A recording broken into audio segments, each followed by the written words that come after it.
cours de la dernière décennie du XXe siècle, nous avons entendu de purs Marseillais affirmer qu'il n'y a pas eu de résistance à Marseille.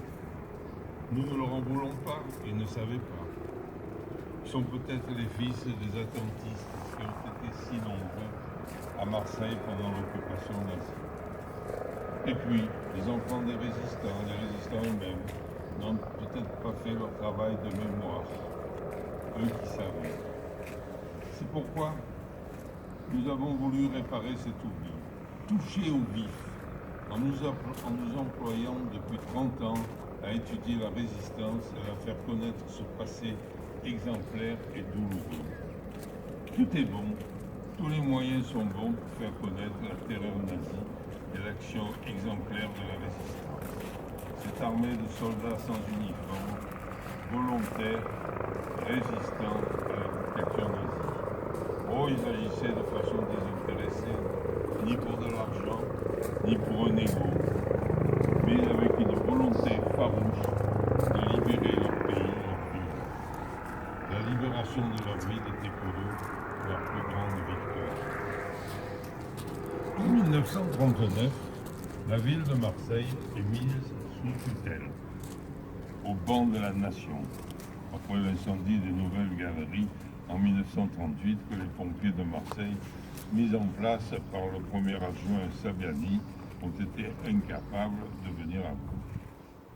Après la libération, le ministre de la Défense nationale cite le 11 novembre 1948 à l'ordre de l'armée Marseille, avec l'attribution de la Croix de guerre avec palme, pour la vaillance de sa résistance. Oui, vaillante, la résistance marseillaise avait bien travaillé pour libérer notre ville et préparer la libération définitive par l'armée française, les tabords marocains et le 7e régiment de tirailleurs algériens qui venaient de débarquer. La ville avait été libérée par des Français. La ville n'avait pas été détruite par le pilonnage de l'aviation.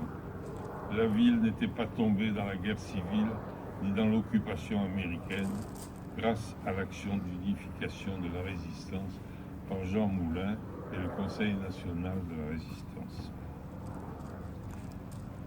Il ne faut pas oublier que la résistance est née à Marseille, eh oui, avec Henri Freinet et Alberti Albrecht, que Jean Moulin a vécu 6 mois à Marseille pour préparer l'unification de cette résistance. Oui, elle a été vaillante, cette résistance marseillaise et provençale. La résistance a été la citadelle de l'honneur de la France. À Marseille, dès le 25 août 1944, nous avions retrouvé la légalité républicaine, avec les institutions républicaines, mises en place sous la responsabilité du commissaire de la République, Raymond Braque, et de son chef de cabinet que j'ai bien connu, le pasteur Génatas, nommé par De Gaulle, avec un comité de libération présidé par Francis Lénard. Permettez-moi d'ajouter et de dire mon regret que cette plaque à la mémoire de héros qui ont donné leur vie pour la libération de leur ville, Marseille, soit en somme enterrée au cimetière et n'ait pas l'honneur d'un monument aux morts digne de ce nom au centre de la ville, visible de tous. Merci.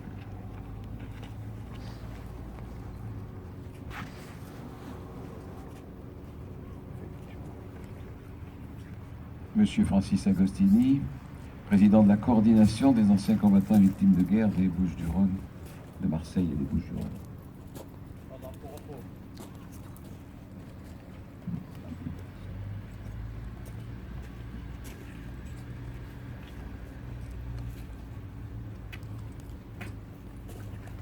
Avant de commencer de lire mon discours, je dois vous dire que je suis assez peiné de ne voir autour de nous que des visages familiers qui sont toujours là, présents pour rendre hommage à nos morts. Dieu sait si nous avons battu la campagne pour amener aujourd'hui le maximum de monde. car nous allons rendre hommage à des gens qui ont donné leur vie. 466 noms inscrits sur ces plaques. Il a fallu presque 4 années de travaux de recherche, d'identification, de recoupement, pour pouvoir enfin arriver aujourd'hui à inaugurer ces plaques, sur lesquelles figurent les noms de résistants de notre département morts pour la France entre 1940 et 1945. Je dois dire que je ne me suis pas rendu compte du travail surhumain que nos amis et moi-même allions entreprendre. Et pourtant, nous avons réussi. Marseille regroupant dans ce carré militaire numéro 8 ceux qui ont donné leur vie pour que notre histoire soit libérée du joug nazi. De même, notre Provence, identifiée en R2 dans le cadre de l'organisation de la résistance intérieure. Marseille, capitale de la résistance de 1940 à 1942, oui, puisque c'est dans notre ville qu'est né le premier mouvement organisé de résistance, lorsque le capitaine Henri Frenet et à ses côtés le lieutenant Chevance et le général Schmitt, ainsi que Berthier Albrecht, a créé Combat, et que tant d'autres réseaux ou mouvements y ont agi également. Jean Moulin lui-même y est venu puiser les renseignements dont il avait besoin avant de rejoindre à Londres le général de Gaulle, qui le nomma son représentant personnel auprès des mouvements et réseaux de résistance intérieure. Mais nos résistants allaient payer un lourd tribut au cours de leur existence, notamment en juin 1944 avec les différents massacres perpétrés par les nazis et leurs complices français. Signe les 18 juillet et 12 août 1944, qui a vu, lors de ces 2 journées, disparaître l'élite de la résistance provençale. Oui, Marseille, capitale de la résistance, qui n'a pas eu l'honneur d'avoir eu un monument à la gloire de tous ceux qui ont donné leur vie à la France pour qu'elle revienne une nation libre, mais qui, j'espère, sera créée pour les Marseillais se souviennent et que ce n'est pas la mémoire courte.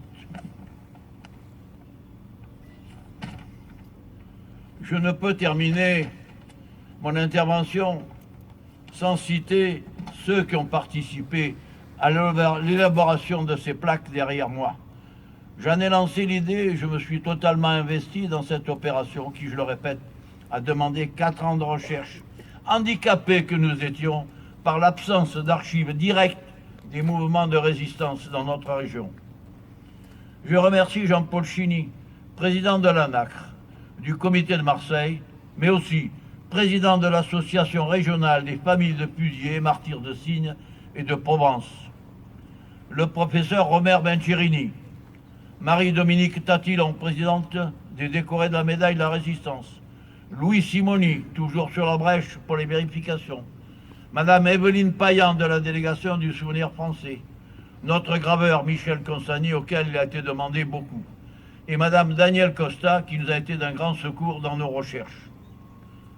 Que Messieurs Maurice Ray, vice-président du conseil départemental chargé des anciens combattants et conseiller municipal responsable des cimetières, représentant aujourd'hui Monsieur le maire de Marseille, notamment Monsieur Gilles Tourelle et Monsieur Caraplis, chargé du protocole à la ville de Marseille pour l'aide technique apportée, ainsi que les membres du cabinet de Monsieur le maire. Je tenais beaucoup à ce que cette réalisation se fasse, car la mémoire des hommes s'efface, certes de par le temps, mais aussi quelquefois par la volonté de certains qui veulent inscrire l'histoire suivant leur vue. Actuellement, nous sentons bien, nous les anciens combattants, qui sommes des écorchés vifs. Il faut bien le dire qu'un vent venu d'en haut tient à modifier des pans entiers de notre histoire. Or, cette dernière est basée sur des faits incontestables, et nos morts pour la France sont là pour le prouver. Ce sont tous ces 470 noms inscrits sur ces plaques qui ont gravé par le sang versé ce que fut cette résistance dans cette région. Cette armée des ombres, partie de rien, a su se hiser au sommet de la résistance et de la gloire. Ah, et avant de conclure, je rajouterai cette magnifique citation de Victor Hugo que malheureusement on n'enseigne plus dans les écoles et que beaucoup de gens ont oublié. Ceux qui pieusement sont morts pour la patrie ont droit qu'à leur cercueil, la foule vienne et prie. Vive Marseille, vive la République et vive la France éternelle.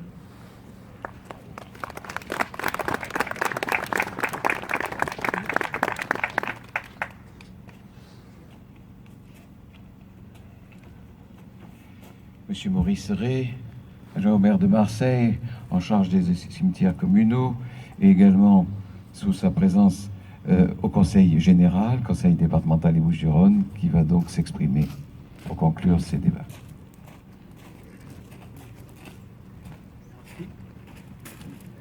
Tout d'abord, cher président, deux présidents qui ont pris la parole, et,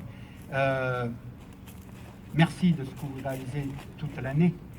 Mais pour moi, ce qui est important de vous remercier aujourd'hui, c'est vrai que j'ai cette délégation à la ville, mais au département, depuis le mois de juin seulement, dernier, j'ai pris en charge cette belle délégation.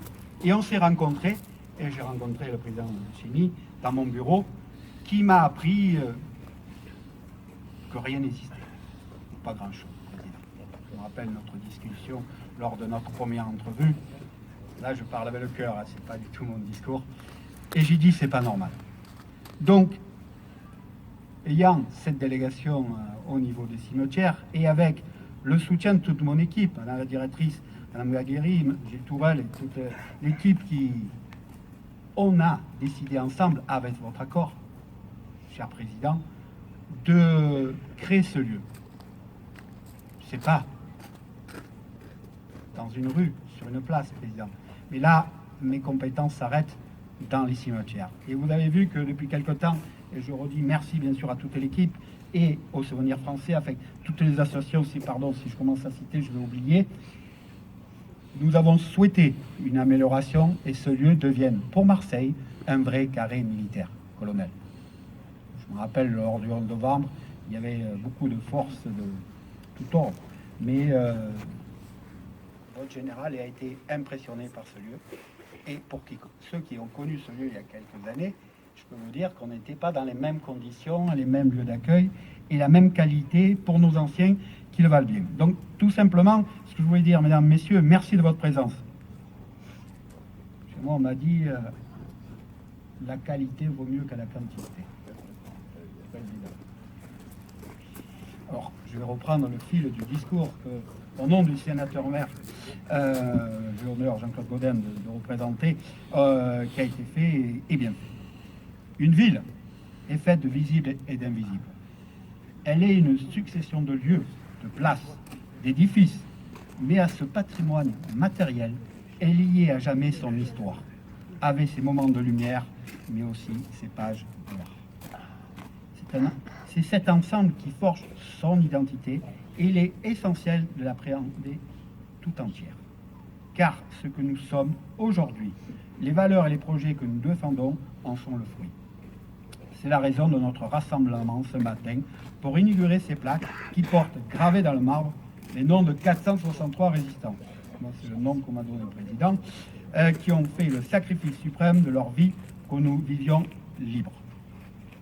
C'est là un devoir de mémoire et je veux saluer bien sûr le président Francis Agostini, le président Chini, qui n'ont eu cesse de faire aboutir ce projet afin de réparer un oubli regrettable de pratiquement 75 ans, si on part de la fin de la Seconde Guerre mondiale.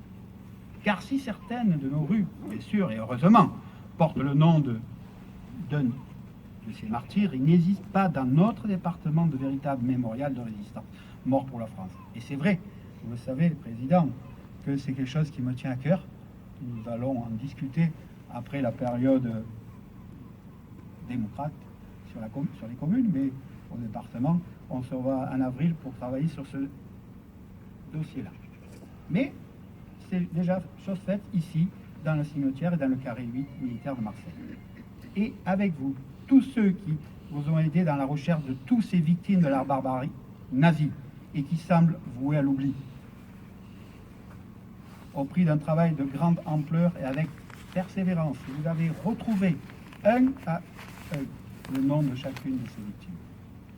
Je pense tout particulièrement à Mesdames Marie-Dominique Tatillon, Daniel Costa, professeur Mancherini et Monsieur Louis Simoni. Mais il est là, Louis Simoni. C'est à vous tous que nous devons de connaître les noms de ces 403 héros, Français anonymes, qui, dans l'ombre de la clandestinité, se sont engagés pour que vive la France éternelle. Il est particulièrement difficile de trouver les mots à la hauteur du sacrifice de ceux qui figurent sur ces plaques pour exprimer notre immense reconnaissance. L'immense reconnaissance de la population marseillaise envers ses fils et filles morts au combat. Sans eux, sans leurs engagements, sans leurs actions, sans leur combat, sans leur dévouement et celui de leurs camarades, nous ne serions pas en mesure de vivre aujourd'hui dans un pays en paix. Ils ont combattu pour gagner cette paix si précieuse et si fragile et pour vivre dans une démocratie que beaucoup d'habitants du monde nous envient. Il faut le dire et le répéter sans cesse. Ils ne sont pas morts en vain. Les valeurs pour lesquelles ils ont combattu, la paix, la démocratie, la liberté, l'honneur ont triomphé. Il nous appartient à nous tous aujourd'hui de veiller à ce qu'elles perdurent, à les défendre farouchement alors que des idéologies de haine ressortent. Il nous faut continuer à lutter pied à pied contre les nouvelles formes d'antisémitisme, contre la haine qui envahit nos réseaux sociaux, parlons-en des réseaux sociaux, de manière anonyme. Car notre République ne saurait renoncer. L'héritage de paix et de liberté que nous ont légué ces 463 résistants, nous avons l'impérieux devoir de le préserver, de le transmettre aux générations futures et, si possible, de le faire fructifier. Je vous remercie de votre écoute.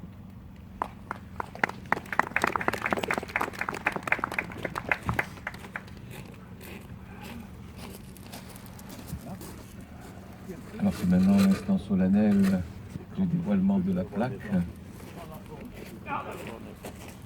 Je vais demander au président Chini, président Agostini, à monsieur l'adjoint au maire et conseiller départemental vice-président, au colonel qui nous fait l'amitié de représenter le général Housset, de s'avancer pour aller dévoiler cette plaque. Monsieur Simoni aussi qui a travaillé beaucoup sur le dossier. On va aller dévoiler ces plaques.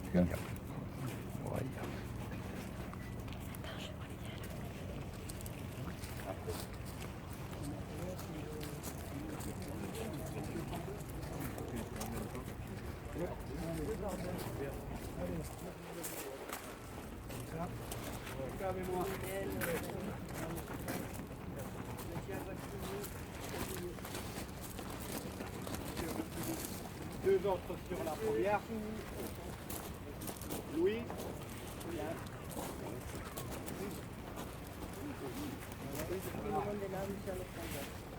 On fait comme ça, on le fait en timing.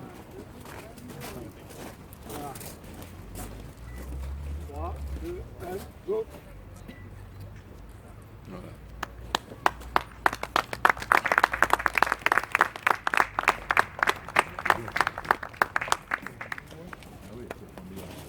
Bravo.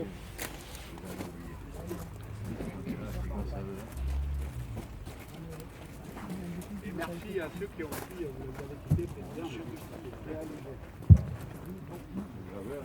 Ces plaques portent désormais pour l'éternité le nom de ceux qui ont donné leur vie dans la résistance pour la libération de notre ville et de notre région. Je vous invite donc à rejoindre les emplacements. Attention, tu vas te prendre les... Justement.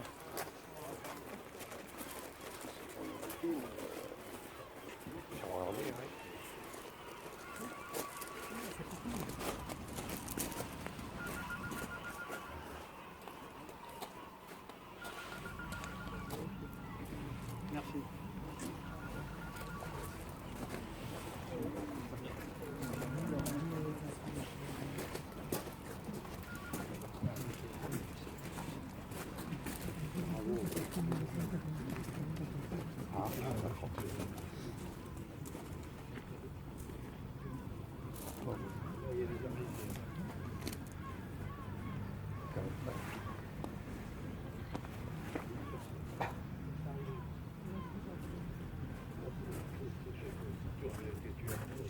Voilà, on va rejoindre maintenant les emplacements pour la suite de la cérémonie.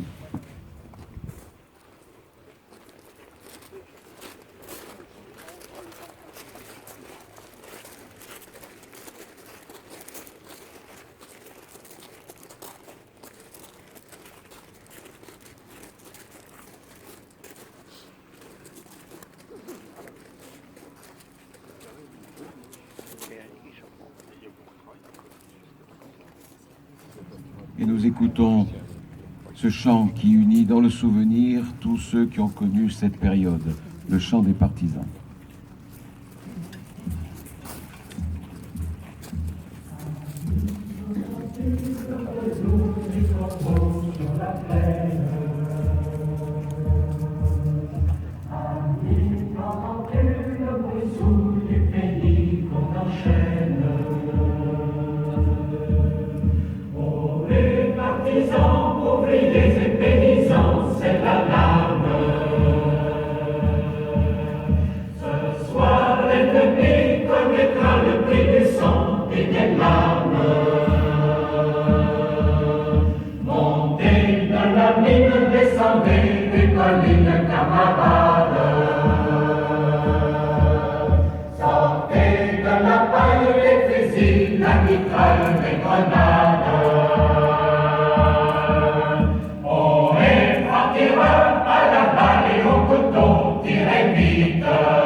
C'est maintenant l'instant solennel du dépôt de gerbes devant ces plaques.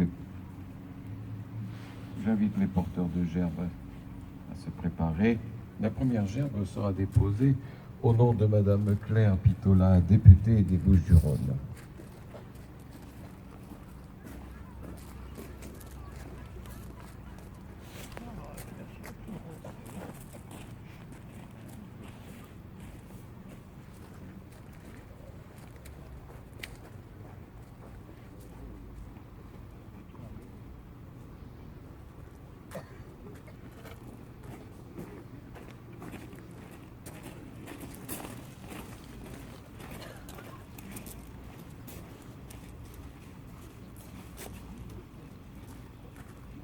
Au nom de Madame Catherine Racambouzan, députée des Bouches-du-Rhône.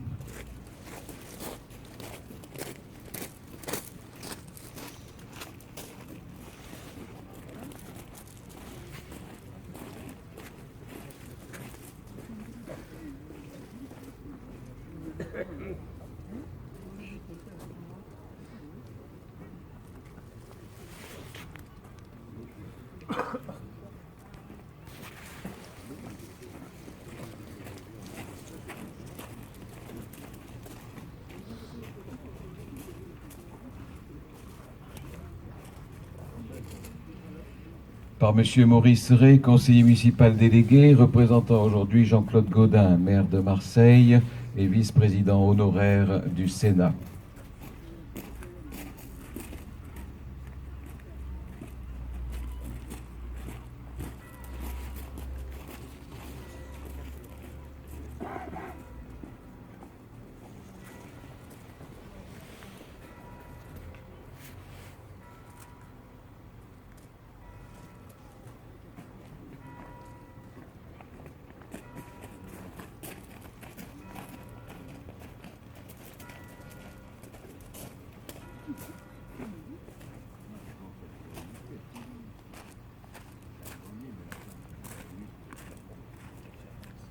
Par Monsieur Maurice Rey, vice-président du conseil départemental, représentant Madame Martine Vassal, présidente du conseil départemental et de la métropole Aix-Marseille-Provence.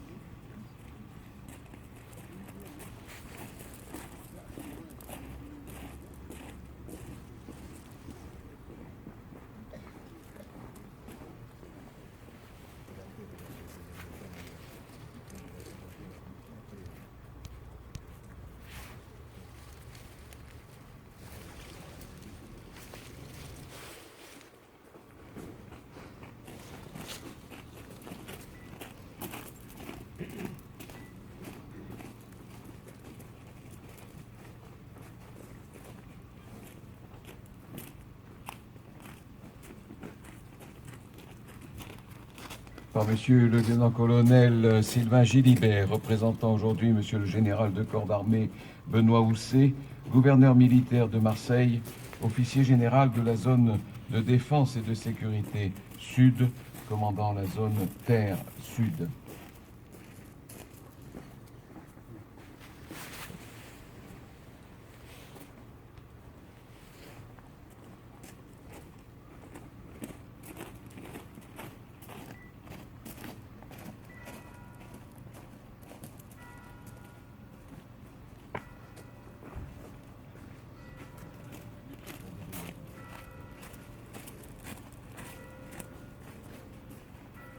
Par Monsieur Francis Agostini, président du comité de coordination des associations d'anciens combattants et victimes de guerre de Marseille et des Bouches-du-Rhône, accompagné de Monsieur Louis Simoni.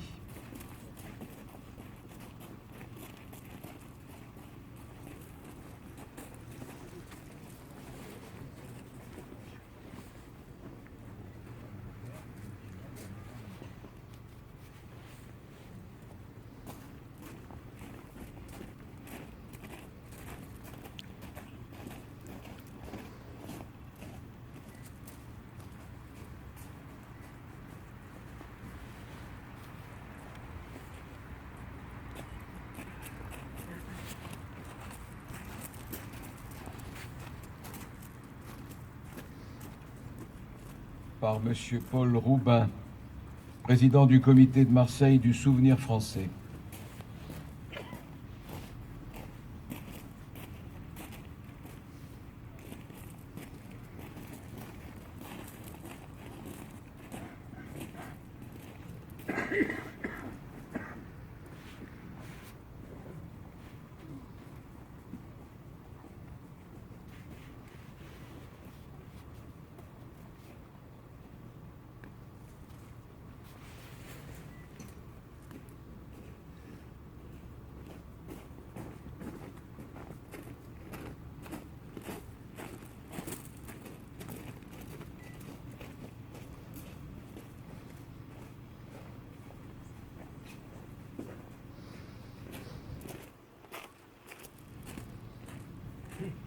Par Monsieur Raymond Alexander, président de la Fédération nationale de la mémoire vive de la Résistance.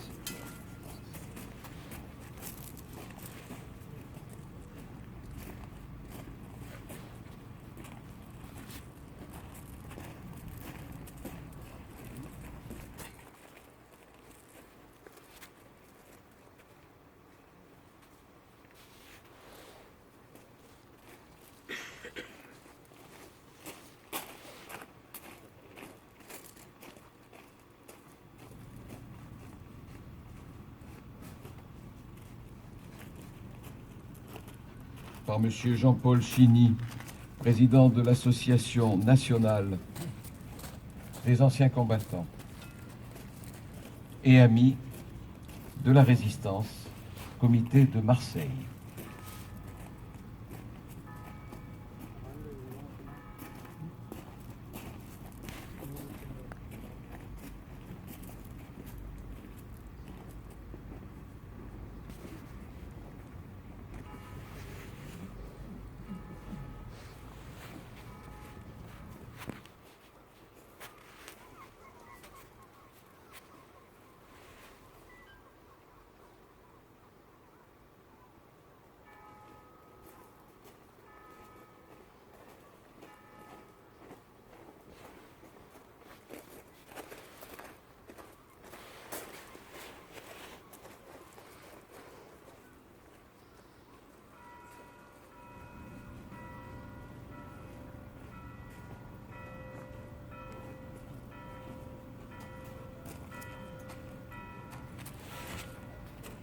À l'issue de la minute de silence, nous entendrons la Marseillaise en entier à la demande de nos amis des associations et je vous invite à chanter avec nous. Au mort. Mon drapeau, au mort!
Cette cérémonie sobre mais intense va s'achever maintenant.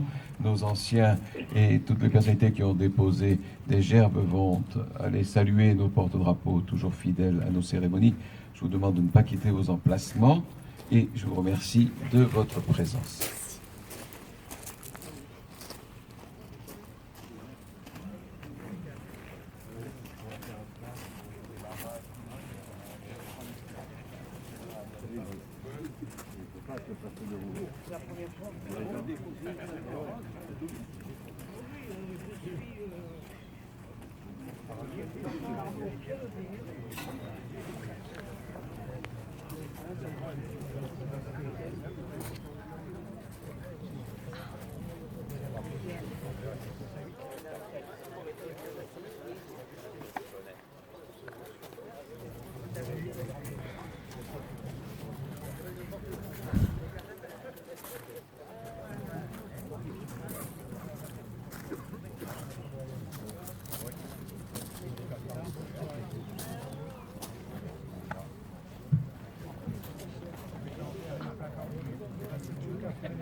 Allez, 5000, merci beaucoup.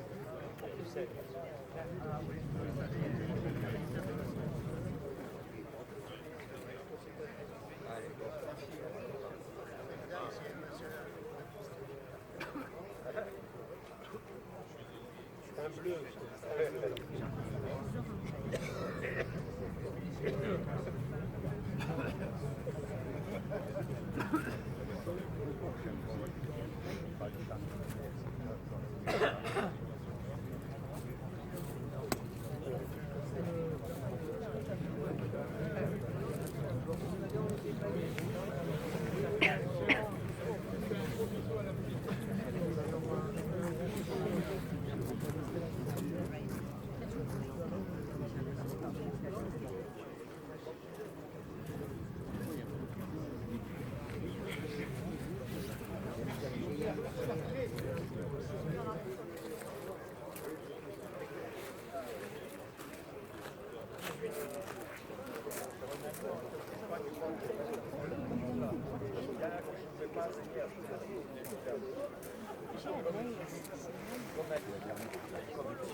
Voilà.